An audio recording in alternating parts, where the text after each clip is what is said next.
And welcome back, YouTube. Thank you for tuning in. As always, I appreciate that. And today, let's talk about Heavy Rain. Now, Heavy Rain is like a guilty pleasure. It's more of an interactive TV show than an actual game. And the story is quite grim. It's not a happy one about a father whose son's gone missing and a police investigation into a serial killer. And it's full of plot holes and inconsistencies and awkward scenes and dialogues, but overall it keeps you guessing and engaged. It's sort of a thriller, it's sort of a dark noir type of story, and what I do appreciate a lot is the fact that you get to experience the story from various perspectives, from various personalities, characters, so to speak. And every scene is different, and I, again, really appreciate also the fact that the story is sort of cut into these chapters that you get to play out, each taking around 10-15 minutes to complete. So it's a really nice little game to kick back and play like 2, 3, or 4 chapters in the evening and then go do something else. Now, the graphics of this game have aged quite a bit. Faces and animations are somewhat stiff and kind of weird looking, but mind you, this game is, I think, from 6 years ago. Did get a sort of a new lick of paint, but you can tell it's still quite old.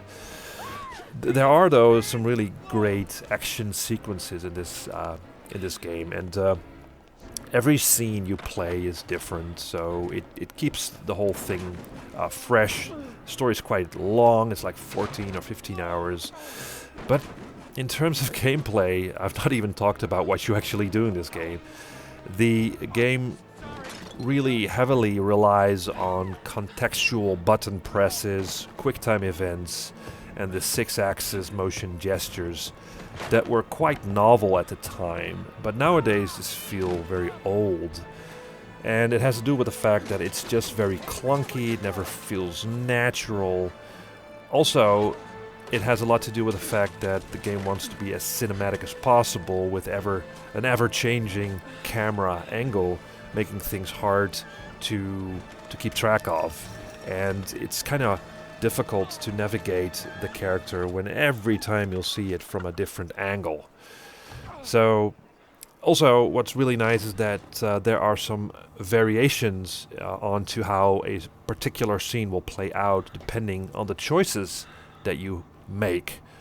And there are several possible endings to the story, so there is some replay value to go back to a certain chapter and see how things might have turned out if you have made a different choice, which again that's really nice.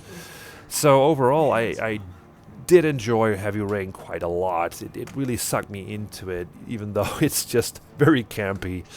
But still, I would rather have watched it than played, because just the controls are so unresponsive and clunky. But, you know, I can appreciate in a time where it seems that every game seems to be a sort of a semi-open world. I just can't appreciate a game like this that allows the player to be immersed in a story, to have an adventure, and yeah, that's really what I like. It's great storytelling, it's engaging, it's immersive, and yeah, I can really recommend this game. It's quite cheap nowadays, so you should pick this up and enjoy. So, thank you for watching. See you in the next video.